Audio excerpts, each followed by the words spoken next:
Hello everyone, my name is Jason Alexander, representing our research teams alongside Kristama, Mr. Alexander Agung Santoso, and Mr. Rilo Chandra Pradana from Bina Nusantara University. Today, we are presenting our research titled Cross-Lingual Evaluation of Real-Time Deepfake Audio Analysis in Voice Phishing Attack. Okay, let us begin with the actual threat.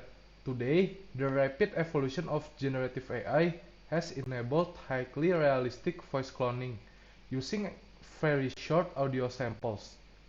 Nah, in Indonesia, this technology is heavily weaponized for voice phishing, where fraudsters exploit our strong family-oriented culture by impersonating relatives in distress. The impact is devastating. An estimated 476 billion rupiah was lost between November 2024 and January 2025, triggering explicit warnings from the Financial Services Authority or OJK. Okay, now, what makes this situation even more critical is the victim demographic. The elderly are the most vulnerable group to these attacks. Age-related decline in auditory processing makes it extremely difficult for them to distinguish between authentic and synthetic voices. This limited digital literacy is then exploited by attackers using high-pressure psychological tactics.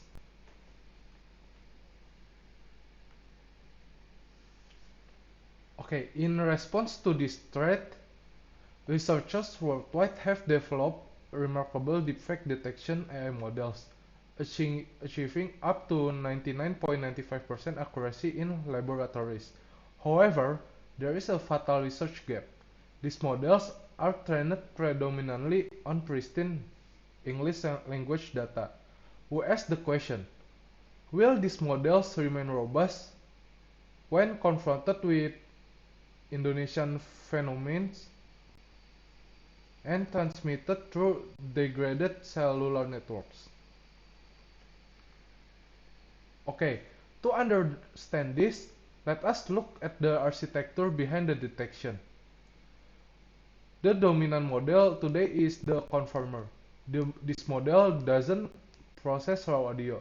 Instead, it converts it to a two-dimensional visual representation called a spectrogram.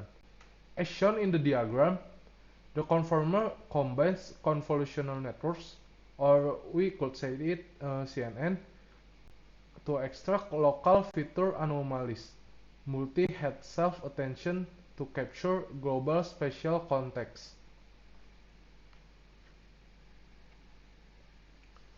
Unfortunately, regardless of how advanced this architecture is, this model faces a massive barrier: telecommunication compression.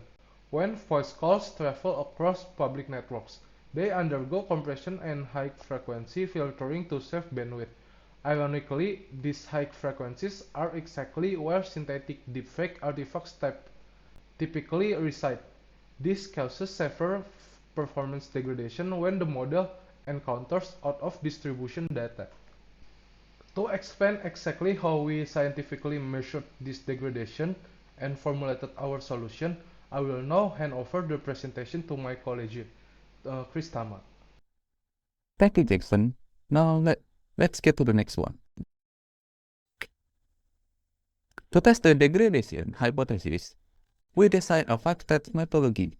As illustrated in the workflow on the screen, this ranges from dataset ingestion, processing through a network simulation module, spectrogram filter extraction, inference via the conformal model, and finally, metric evaluation.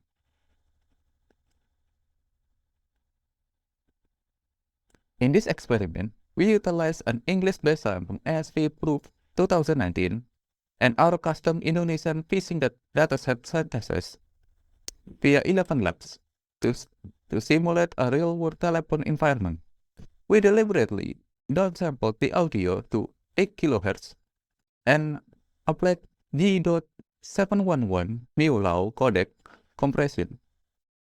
We also utilize Mel spectrogram extraction because it is significantly superior at capturing continuous frequency distribution compared to MFCC.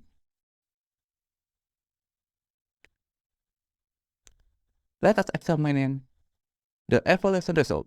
On the English baseline, the model performed flawlessly, as shown in the blue confusion metric on the screen. The accuracy reached 99.95% with a perfect precision score of 1.000. This proves that the conformal architecture is highly valid and works exceptionally well in its native environment.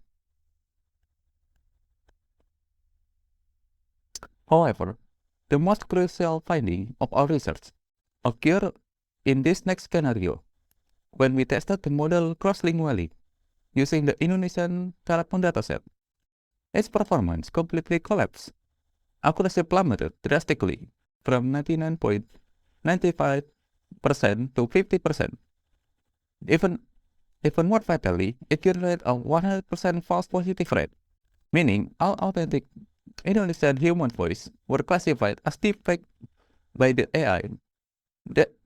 There was a severe acoustic mismatch caused by the model overfitting to English acoustic condition and accents.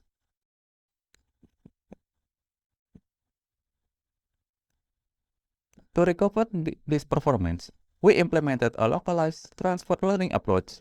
We froze the base convolutional layer to prevent catastrophic forgetting, and retrieve the final classification decision boundary using a low learning rate. The results, as shown in this orange metric, is that we successfully recovered the accuracy by 35%, bringing it back up to 85%. This proves that while the conformal-based features are universal, localized adaptation is an absolute necessity.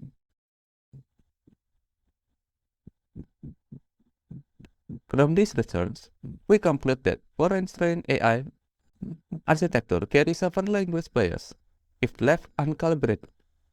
Real-world telecommunication network compression cripples the model's capability when deploying in a zero-shot manner. Localized adaptation through transfer learning is highly effective and must be mandatory prerequisite before deploying this AI security system to protect the public.